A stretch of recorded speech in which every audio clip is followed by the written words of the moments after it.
Good afternoon, and welcome to HTTP Desync Attacks Smashing into the cell next door. Have you ever seen a system that was so complex that it just had to be vulnerable? These days, we rely on layer upon layer of abstraction to have the faintest understanding of what's really going on with a website. And we tell people things like, HTTP is stateless, and you send one request, you get one response. But what if both of those were just kind of wrong? In this session, I'll share with you new tools and techniques to desynchronize complex systems, smash through the barriers around HTTP requests, and make websites rain exploits on their visitors. During some research last year, I came up with a theory, which was, if you're trying to select a topic to research, then the best topic is the one that makes you the most nervous.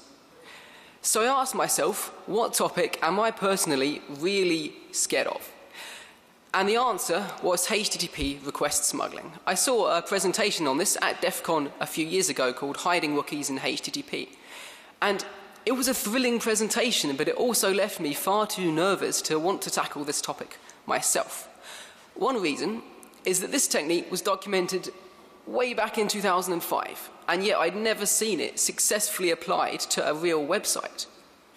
Another is that my technical understanding just wasn't there, so some of the diagrams made absolutely zero sense to me, no matter how much I stared at them. And also, some of the statements on the slides were quite concerning. They said things like, you will not earn bounties using this technique, and even worse, you will certainly not be considered like a white hat if you try and test any live website to see if it's vulnerable to this technique. So at the time, I just stayed away from this topic, but this year I thought I'd tackle it and see what happened. And quite a few things happened. I did manage to earn some bounties, and no one's called me a black hat for it so far, although yesterday on Twitter one guy did call me a terrorist.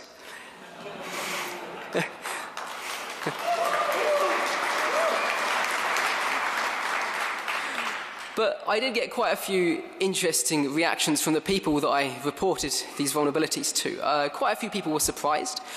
One guy was so surprised, he appeared to think I was faking the entire thing, that I was doing some kind of digital sleight of hand in order to trick him into paying me a bounty. Another guy, at the opposite end of the spectrum, liked the unique technique that I used on his website so much, he thought he would take this technique and use it himself on some other bug bounty targets to make himself some money behind my back. And at the time, obviously, I had no idea he was doing this. He didn't tell me. But then he ran into some technical issues with the technique and decided that the best way to solve them was to pretend that he'd independently found this technique and then email me and ask for help, which didn't work out very well for him. But out of all of this chaos, I've been able to bring you safe detection methods to let you find this with zero risk of being called a black hat, all new methods to trigger desynchronization and exploit the results, and fresh methodology and tooling to bring clarity to a topic that's been ignored for far too long. So first, I'm going to talk about what makes this attack possible, how to assess if a target is vulnerable, and what to do next. Then I'll take a look at how to exploit it using case studies all based on real websites, starting out with some really easy stuff and then building in complexity and ending with a video of exploitation of a local system in which I'll also show how to use the open source Burp Suite extension that I'm releasing as part of this research. After that, I'll talk about how to prevent these attacks and then wrap up and take questions if there's any time left. If you picture a website as an end user, it probably looks something like this, because as an end user, that's all that we can directly see. But behind the scenes, most modern websites are routing requests through a chain of web servers speaking to each other using HTTP over a stream-based transport layer protocol like TCP or TLS. And for the sake of performance, these streams are heavily reused following the HTTP 1.1 Keep Alive protocol, which means that HTTP requests are placed back-to-back on these streams with no delimiters in between them, and each server in the chain is required to parse the HTTP headers of each request to work out where that request stops and the next one starts. So with this setup, we've got requests from users all around the world being funneled over a small pool of TCP or TLS streams to the back-end server that then has to parse these requests to kind of split them back up into individual requests. Having said all of that, it's pretty obvious what's going to go wrong here, right? What happens if an attacker sends an ambiguous message? One that gets parsed differently by the front end and the back end system. So here, the front end thinks this is one request. So it's forwarding the whole thing onto the back end. But the back end, for some reason, it thinks this message ends with the final blue square. So it thinks that the orange square is the start of the next request. And it's just going to wait for this phantom request to be completed until the front end routes another request onto the back end over the same socket. And then we end up with these two requests being merged together. So that's it. Like, the essence of request smuggling is that you can set up a prefix on the back end that will be applied to the next request that hits the back end, whether that request is sent by us or by somebody else. Because we can't directly see what's happening behind the front end, we have to infer everything, and it's really easy to get kind of tangled and bogged down in the technical details. I certainly did myself when doing this research, but ultimately it's really that simple. Now let's zoom in and see what the data looks like on the wire.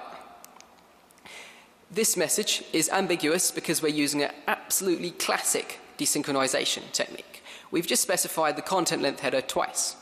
And the front end is looking at the first content length header, so it's forwarding everything onto the back end, including the orange G. And the back end is looking at the second content length header, so it's reading in the blue data, and it thinks the G is the start of the next request. So when the next real request actually arrives, there's this G at the start of it, and whoever that user is, they're going to get a response saying something like unknown method gpost. And that's it. We've successfully done a request smuggling attack.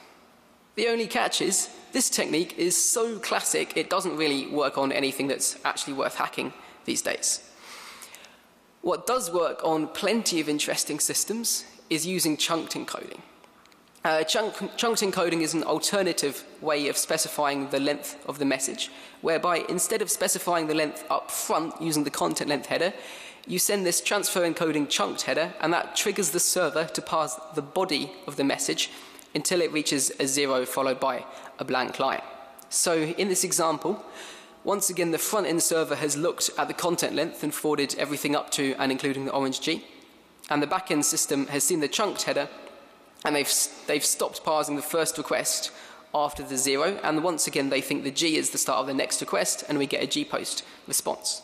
This is basically exactly the same as what I showed you in the previous slide, except that this technique actually works on plenty of real systems. Now, what if the desynchronization happens the other way round? What if it's the front end server that looks at the transfer encoding header and the back end that looks at the content length? Well, we can still exploit that. We just need to reformat the attack slightly, and we've got this minor limitation in that our malicious prefix that gets applied to the next request, shown in orange, has to more or less end with a 0 followed by a new line. But in general, that's not going to cause any problems. Now, if you're looking at the content length on this slide, you might be wondering why that's 3. That's because every line actually ends with /r/n, more or less. That's just not shown on slides to keep them nice and clean. So why does that chunk technique work on so many systems? Well, I think we've got to give some credit to the original specification, RFC 2616, because that says if, as a server, you receive a message that has transfer encoding chunked and a content length, you should prioritize the chunked encoding. And that kind of implicitly says that these messages are acceptable, that you shouldn't be outright rejecting them. And thereby, all you need to exploit a website is for one of the servers in the chain to not support chunked encoding, and they'll fall back to using the content length, and you can desynchronize them. And this technique, when I found it, worked on pretty much every single website using the content delivery network Akamai. They emailed me this morning to say that they've patched this, but I expect it still works on a decent number of systems out there. Now, so that's enough by itself to exploit quite a few systems, but what do you do if you want to exploit a server where every server in the chain does support chunked encoding. Well, that's often still possible. All you need is a way to hide the transfer encoding chunked header from one server in the chain. One way of doing that is by using some white space. So some servers normalize white space after the header name. So some servers will think this says transfer encoding chunked, whereas others won't see that. They'll think the space is actually part of the header name, won't see the header, and they'll fall back to using the content length, and you can desynchronize them. Other servers like to grep the transfer encoding header for the word chunked. So they will think that this request is chunked, whereas others tokenize the headers so they won't think this is chunked, and you can desynchronize them. And there's loads of techniques that you can use to desynchronize systems like this. This is just a tiny sampling of them, but every technique on this slide is one that I've successfully used myself to exploit a real system during this research. The ones that are highlighted in orange are techniques that I came up with myself that I don't think are documented anywhere else. So at this point, we understand the fundamentals of how to desynchronize servers. So we've got a really powerful building block. But if we just try and whack a server with this building block, we're just going to run into hazards and complications and waste time. To avoid that, I've developed this methodology to guide us in a step-by-step manner towards a successful exploit. First off, we need to detect when desynchronization is possible. Now, the obvious way of doing this is to send a pair of requests, where the first one is ambiguous, so it's designed to poison the back end with a prefix, and then the second request is designed to kind of trigger this poisoned response. But that technique is massively unreliable, because if anyone else's request hits the back end in between our two requests, they'll get the poisoned response, they'll potentially have a bad day, and we won't find the vulnerability. So we need a better way of doing it. And after a lot of effort, I think I've got one here. So how this server gets handled, how this request gets handled depends on how the servers process these headers. If both systems look at the content length, we get the response pretty much immediately and everything's fine. If the front end server thinks this message is chunked, then it will read in the first chunk size of 3, read in the ABC, and then it will read in the next chunk size, which is Q, which is not a valid chunk size because that's meant to be hexadecimal, and thereby it will just reject this request outright, and it will never even hit the back-end system. But if the front end looks at the content length header and forwards all the blue data but not the orange Q onto the back end, and the back end thinks this message is chunked, then the back end will basically just time out while waiting for the next chunk size to arrive. So if we send that request and we get a timeout, that's a strong indication that that server is vulnerable to request smuggling using that technique. And we can detect when the desynchronization happens the other way around using a fairly similar payload. The only significant difference here is that if the server is vulnerable the first way round, then we end up accidentally poisoning the back-end socket with the orange X, which is not an ideal outcome. So you should make sure you always try the technique on the left first. Now, this technique should be tried on every single endpoint on the target website because they may route requests to different endpoints to different back-end servers. And you should try this with every desynchronization technique that you know. And this strategy is now used by Burp Suite Scanner and also by the free open source tool that I'm releasing as part of this research to find this vulnerability. Now, because this technique is based on inference, it will get some false positives, but it doesn't get very many, and the real strength is you'll get vastly less false negatives, and there's no risk to real users. For example, on one target that I found, this technique detected the vulnerability every single time, whereas using the classic approach of sending a pair of requests, I had to make 800 attempts before one was successful. And that's potentially 800 real users that got a broken response. Now, in an ideal world, you could stop there, but most people probably want you to prove that the vulnerability really definitely exists. So to do that, we're going to use this technique where you send a pair of requests, and it's kind of unreliable, but we don't have much choice. So here, the first request is going to smuggle at this prefix shown in orange, and then we're going to send a second separate request shown in green, and based on the response that we get to that request, we can tell whether the server is vulnerable. Now, it's crucial that these two requests are not sent over the same connection to the front-end server, because if you do that, you'll just get false positives. And also, the endpoint that you send these requests to is really important, because often if the backend doesn't like the request that it receives, it will reject it with like a 400 or 500 message, and it will close the connection to the front-end server, which will mean that the orange poisonous bit will be thrown out and the attack will fail. So you want to try and select an endpoint that expects to receive a post request, and also try and preserve any parameters that it needs. For example, in these examples here, I've preserved the q equals smuggling parameter. The other thing is, please remember that even if you do all of that, this technique is non-deterministic. If anyone else's request lands in between your two requests, it will fail.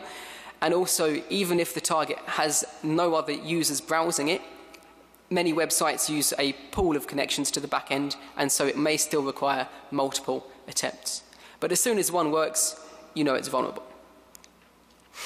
Right, now we're done with the theory, we can finally take a look at what damage we can do using this technique. Every case study here is a real system I exploited during this research. I have unfortunately been forced to redact rather a large number of company names, but I'd like to give a shout out to every company that actually let me name them. Please remember these are the guys that are now actually secure. Also, during this section, I'm going to keep a running total of the bounties earned via this research. As usual, of these bounties, we've spent 50% on beer and donated the other 50% to local charities.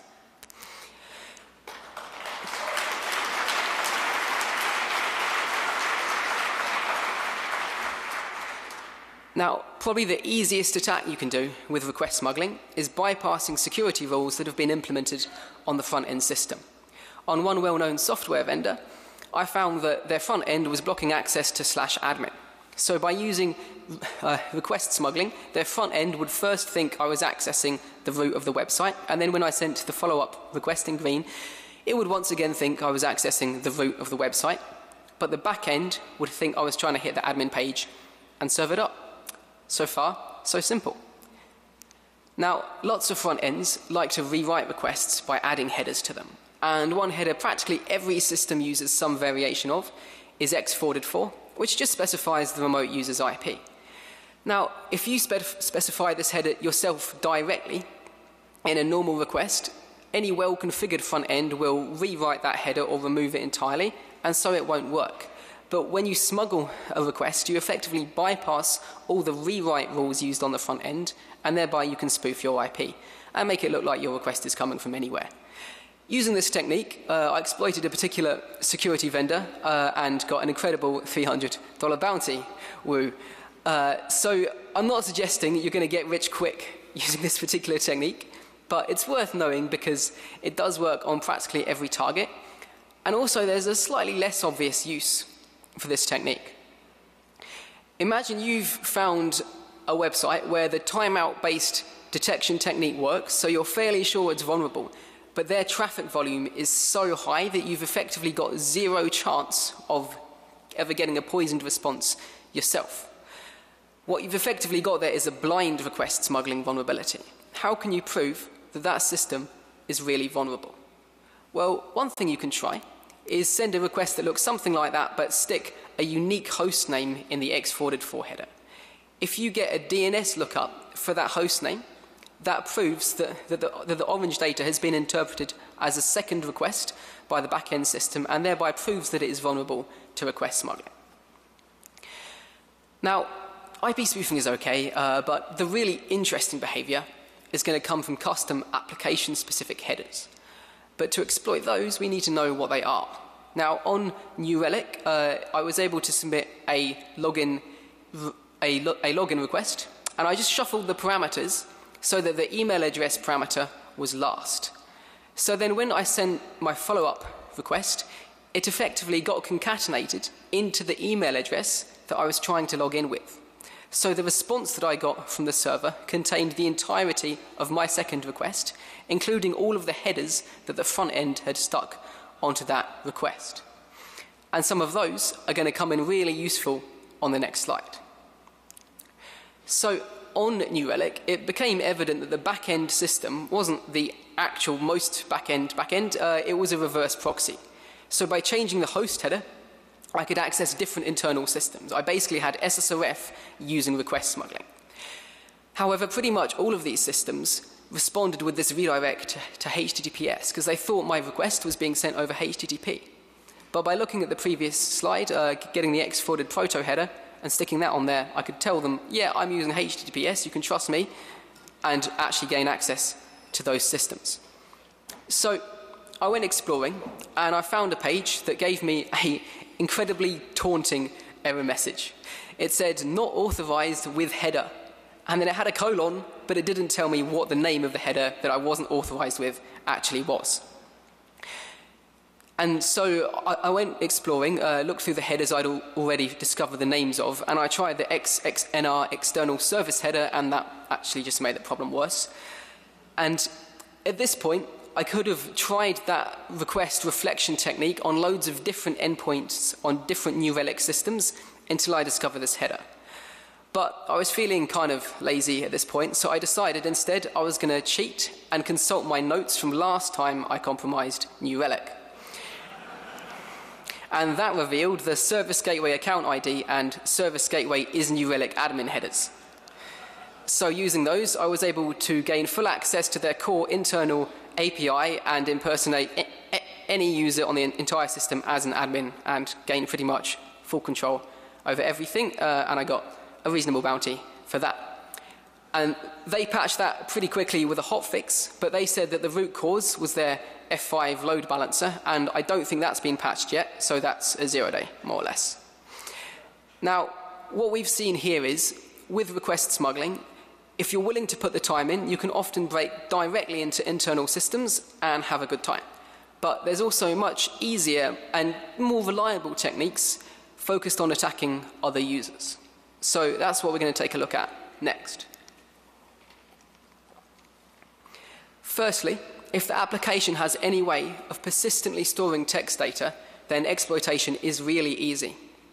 On Trello, which is a popular note-taking application, I smuggled a request to update my profile. And I made sure that the bio parameter was last, and then I didn't send a follow-up myself. So some random other Trello user's request got concatenated onto the end, and then I could just browse to my bio and retrieve their entire request, including all their session cookies, even though they're both secure and HTTP only. So using this technique with zero user interaction, you can just, every time you send this, you get control over a random person who is currently browsing the website. On a different target, they didn't have any obvious way of persistently storing data, but I was able to file a support ticket and get the user's request concatenated into that ticket so that eventually I would get an email containing their request and could once again hijack their account. Now, what if you can't store data? Well, there's a whole other branch of attack based on causing harmful responses to get served directly to people browsing the site. The simplest one conceptually is one I found on a well-known SaaS vendor that hasn't patched it, that's why I can't name them. They had some reflected XSS, right? And by itself, that's, that's okay, but it's not that great because it requires user interaction to exploit people, so it's not ideal for mass exploitation.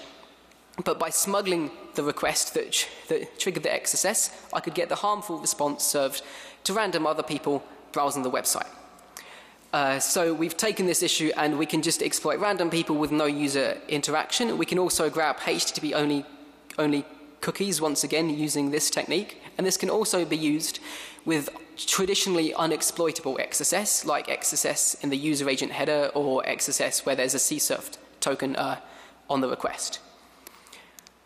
Now, while testing one target, I happened to load their homepage in a web browser with the developer tools open. And this error message popped up. And normally, so what? But I kind of recognized the IP address in this error message, which made me a little bit worried. And what was more worrying is that I got that error message regardless of what device I loaded their homepage on and what network I connected from. And it turned out, yep, this was my fault. I'd sent a request trying to trigger a redirect from their system, and someone else's request, an attempt to fetch an image, had been concatenated onto it. So they got this redirect response, which is, you know, okay, that's not ideal, but it's only one user, right? Who cares about them? But a cache had seen this happen. So it's seen them try to fetch this image from the home page, and it had seen this redirect to my server come back, and then it had saved this. So for the following 48 hours, everyone that went to the target's homepage ended up trying to fetch this image from my website. Now, on the one hand, this is a brilliant demonstration of how easy it is to do cache poisoning with request smuggling, right? It's so easy, I did it by accident. But on the other hand, this is not something that you really want to happen unintentionally. So there's some things you can do to try and reduce the chance of this. One is to try and specify a prefix that triggers a response that will have anti-caching headers. And another is to send your victim follow-up requests as fast as possible. And another is, if you've got a choice of front ends, then just try and target one in a geographic region that's like asleep at the time, and then you'll be racing against less genuine users' traffic. Now, that wasn't ideal, but naturally it left me wondering what happens if we embrace this possibility. So here, I've smuggled a request saying, I'd like to fetch my API key, please. And if someone else's request gets concatenated onto that, it's completed with their cookie in their session, and it fetches their API key. And them fetching their own API key is harmless, but if a cache sees that happening and saves it, then we can just browse to whatever static resource that user was trying to fetch and retrieve their key. If this attack sounds kind of familiar, yep, that's because this is basically just a variation of web cache deception. The key difference is that this technique, once again, doesn't require any interaction on the part of the user. You're just exploiting a random person browsing the website every time you do it. There's also a minor catch with this technique, which is that as an attacker, you've got no control over where the user's API key lands on the website. It's just going to appear on a random static resource on that site. So you're going to have to like reload all the static resources to try and find that key. Now, because my pipeline that I use to get examples for these presentations doesn't bother logging in to websites, I don't have a real example of a vulnerable target. But I'm pretty sure this vulnerability does exist out there, and in general, you're going to find it in places that have those properties. Now, on New Relic, the backend was an internal proxy, and on some other systems, the backend was actually a CDN, which doesn't make much sense to me. I found one server that chained Akamai onto Cloudflare. Why? But on a different system, they chained Akamai onto Akamai, but the two Akamais were configured differently, so I could desynchronize them, and thereby by changing the host header, I could serve up content from any website on the Akamai platform on these guys' website. And the front-end Akamai would then cache that. So I could overwrite their homepage with any content from any site on the Akamai platform. This technique also works pretty well on SaaS providers, where you can simply change the host name to a different client of the SaaS provider. Now, Red Hat's website was itself directly vulnerable to desynchronization. And while looking for a vulnerability to chain with request smuggling on there, I found this DOM-based open redirect. And that raised an interesting challenge, because with request smuggling, we control the URL that the backend server thinks the user is on, but we don't control the URL in the victim's browser. So when this getQueryParam function is executed, that's executed in the victim's browser, so we can't directly exploit this vulnerability. But by finding a local redirect on the target, I could effectively chain that with the DOM-based redirect and gain control of the URL in the user's browser and exploit this issue. And that's a generic technique that will work, that will let you combine any DOM-based issue that looks at the URL with request smuggling to exploit people without user interaction. Now, quite a few local redirects actually turn into open redirects in the presence of request smuggling because we can change the smuggled host header. In particular, there's a default behavior on Apache and most versions of IIS, whereby if you try and access a folder and you don't specify the training slash, they give you a redirect to put the slash on, and they populate the host name in that redirect using the host header.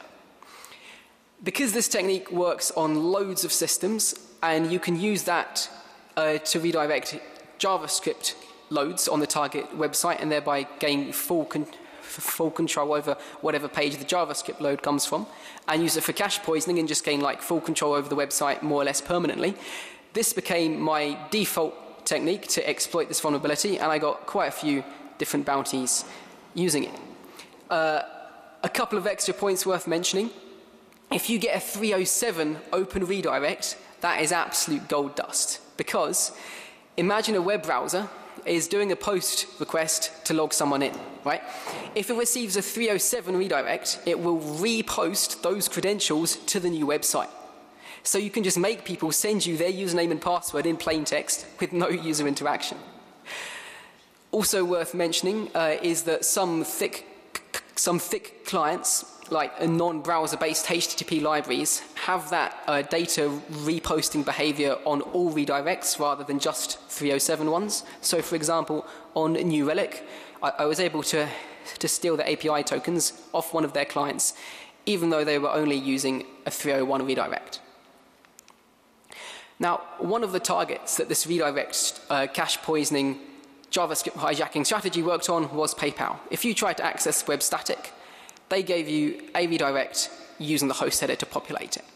There was a couple of problems though. One is that the two host headers were getting concatenated, and we only control the first one, so this was breaking the redirect. But that was easily fixed by sticking a question mark at the end of the host header. The other issue is the protocol on this redirect. It's HTTP. And because of browsers and mixed content protections, that meant that this is only going to be exploitable in Safari and Edge and IE. For the details of how you can exploit those, you'll need to check out my cache poisoning presentation from last year, because I don't have time to cover it right now. But the important thing is, this JavaScript file that I could persistently turn into a redirect to my own malicious JavaScript file was used on PayPal's login page. Unfortunately, their login page used CSP, which blocked the redirect. But their login page also loaded a different page in an iframe, and this sub-page didn't use CSP and also imported my poison JavaScript file, so I could hijack the iframe. But thanks to the same origin policy, I couldn't read the user's password off the parent page because I was stuck on c.paypal.com. But my colleague Gareth Hayes found an endpoint, paypal.com/us/gifts, and this is a static page. It doesn't have CSP, or it didn't at the time, and it once again imports my malicious JavaScript file. So by first compromising the iframe, because it loads c.paypal.com, and then redirecting the iframe to paypal.com/us/gifts, and then re-compromising it using my JavaScript file, I could then read the user's PayPal password off the parent page and send it off to my website. So the end impact is, if you went to PayPal's website in one of those browsers, I just more or less got your password, and they paid a healthy $19,000 bounty for that.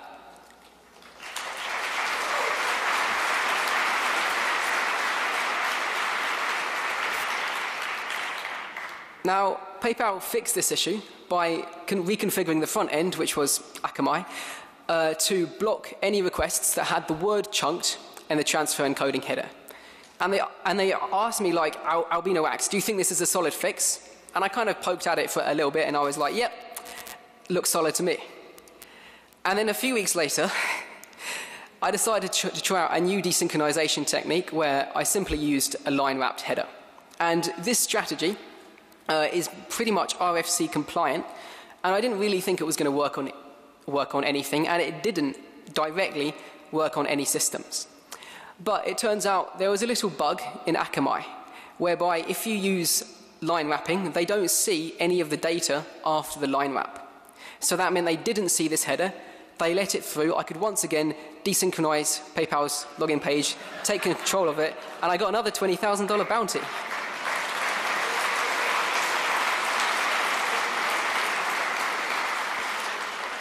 I thought that was really generous of PayPal, especially given that it was basically my fault in the first place.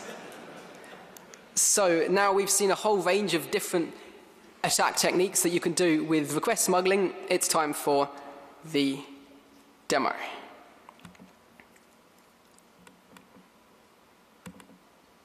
So this is Bugzilla. This is an exact replica of the target system. Holds lots of juicy Firefox 0 days at any given time.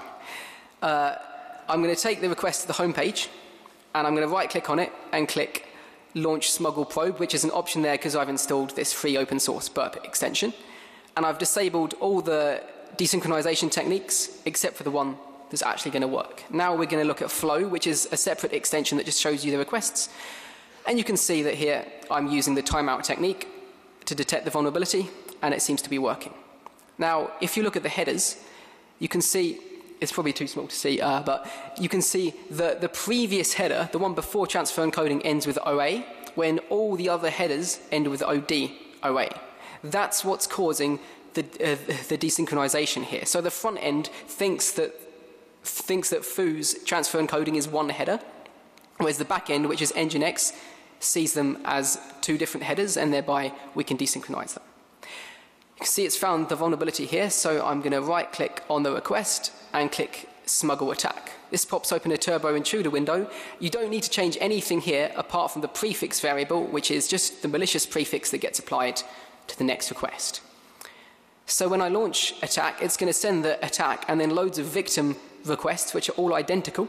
And you can see the first one, even though it's identical to the second, gets a 404 status code back. And that's because of the prefix that we've specified here to try and make it trigger a 404. So that kind of proves this system is vulnerable, and I'm just going to replay that to show it's completely consistent.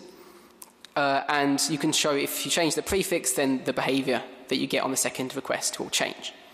So we know this system is vulnerable to request smuggling. We just need to exploit it. On Bugzilla, anyone can register an account, file a bug, and put an attachment on the bug that contains HTML. But this gets rendered on a different domain. See, we're on BMO sandbox.vm, so by itself, you can't do any damage with this feature. This is not a vulnerability on its own, thanks to the same origin policy. But we're going to see if we can chain that behavior with request smuggling to actually achieve something useful.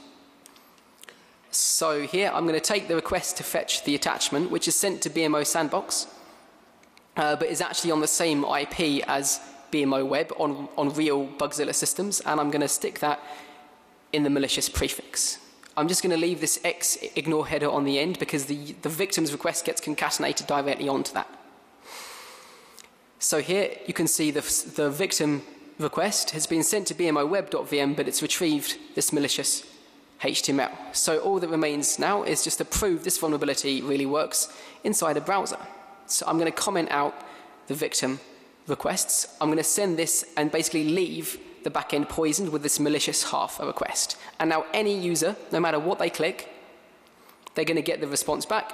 It's going to steal their password. Great.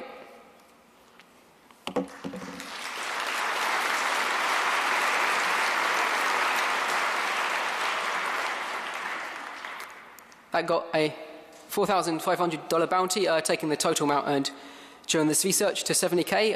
That's the total so far, but there should be some more bounties on the way, hopefully. Now, as far as preventing these attacks goes, they're best off prevented on the front-end system because the back-end can't normalize requests. It just has to reject them outright. But firstly, you can't fix this unless you can find it properly. So make sure that whatever tool you're using supports sending invalid content length headers and doesn't automatically normalize requests. In particular, that means if you're trying to replicate this vulnerability using curl, depending on which desynchronization technique you're using, it may not work. Also, some companies like to proxy pen testers. And if you do that, you'll fail to find genuine vulnerabilities that exist, and you'll also find kind of phantom vulnerabilities that only let you exploit other pen testers. So it's not a very good idea.